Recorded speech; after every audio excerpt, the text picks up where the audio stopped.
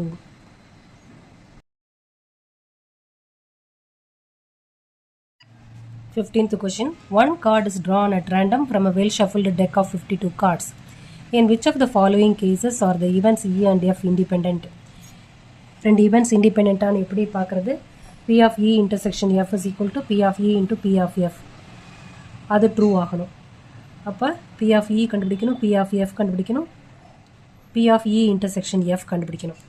Okay, E card ட்ரானஸ் ஸ்பேடுன்னு கொடுத்துருக்காங்க, F card ட்ரானஸ் and ஏஸ்ன்னு கொடுத்துருக்காங்க. அப்போ பி ஆஃப் இ என்ன இருக்கும்? ஸ்பேடு ஒரு டெக்கில் எத்தனை ஸ்பேடு இருக்கும்? 13 கார்ட்ஸ் இருக்கும். Okay, 13 spade. ஒரு நம்பர் ஆஃப் கார்ட்ஸ் இந்த டெக்கு எவ்வளவு? 52 கார்ட்ஸ். ஸோ 13/52 இருக்கும். ஓகே, இப்போ ரெடியூஸ் பண்ணோம்னா 1/4ன்னு வரும். அடுத்து பி ஆஃப் எஃப் என்னன்னு பார்க்கணும். ஸோ பி ஆஃப் எஃப், எஃப்னா ஏஸ்.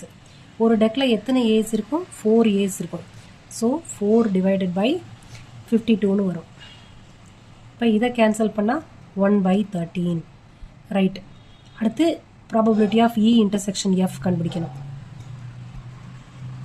அதுக்கு முதல்ல இ இன்டர்செக்ஷன் எஃப்ல என்னென்ன எலிமெண்ட்ஸ் இருக்கும் அப்படின்னு தெரியணும். ஓகே, ஈனா ஸ்பேடு கார்ட்ஸ், ஏஸ், எஃப்னா ஏஸ் கார்ட்ஸு. அப்போ ஸ்பேட்லையும் இது ரெண்டுத்துக்கும் காமனாக என்ன இருக்கும்? ஸ்பேடில் ஏஸ். ஓகே, இந்த டைப் ஆஃப் கார்டில் ஏஸ்.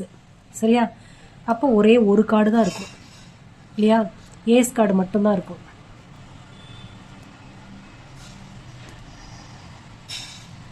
ஸ்பேடு ஏஸ் கார்டு தான் அங்கே இருக்குது. சரி, அப்போ ஒன்று தான். அப்போ அதுக்கான ப்ராபபிலிட்டி என்ன எழுதுவீங்க? 52 கார்ட்ஸில் ஒன்று தான் அந்த ஸ்பேடு ஏஸ் கார்டுன்றது. அப்போ 1 டிவைடட் பை 52. சரியா?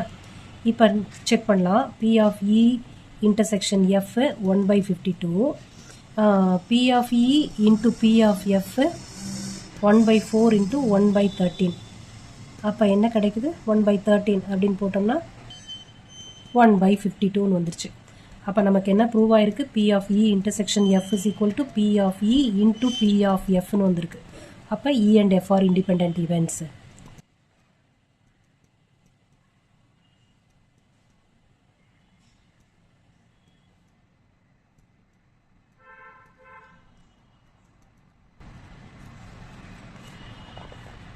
Second division, E. The card drawn is black. F. Card drawn is king. Okay. E.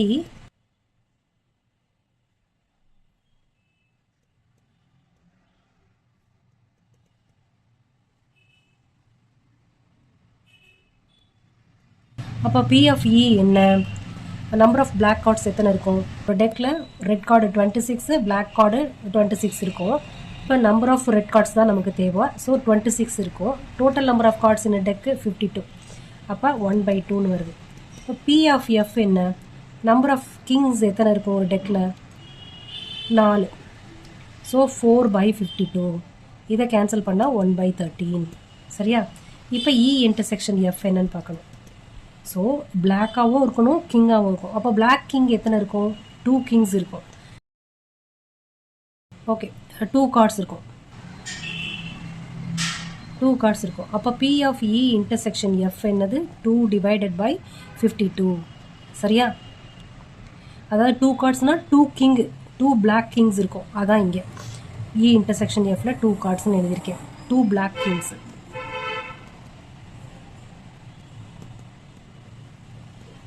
Okay, இப்போ மல்டிப்ளை பண்ணி பார்த்துடலாமா? P of E into P of F 1/2 into 1/13 multiply பண்ணால் 1/26ன்னு வருது.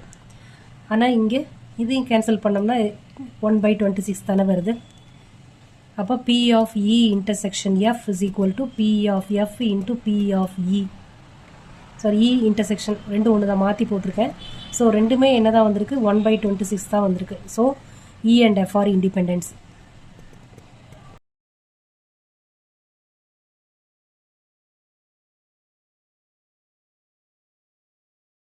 ரெண்டு ஈவெண்ட்டுமே இண்டிபெண்ட். ஓகே, தேர்ட் டிவிஷன் போலாமா?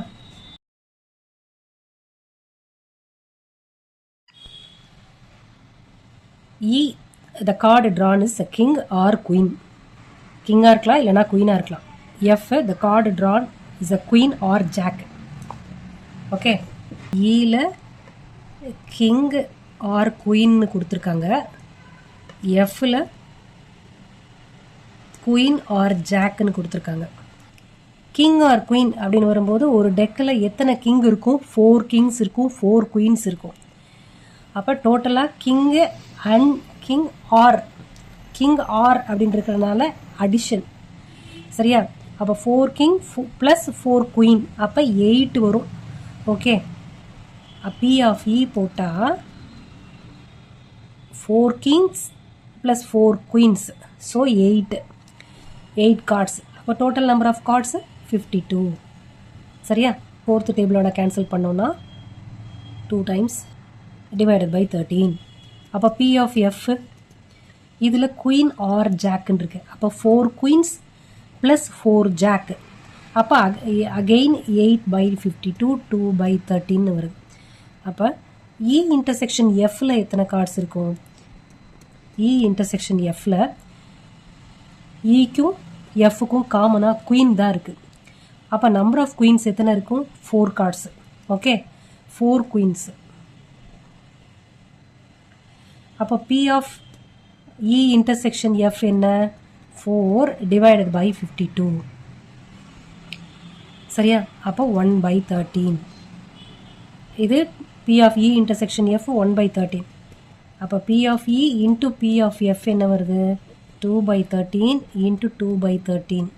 இது 4/169 வருது. அப்போ these two are not equal. P of E intersection F is not equal to P of E into P of F. அப்போ E and F are not independent. Okay.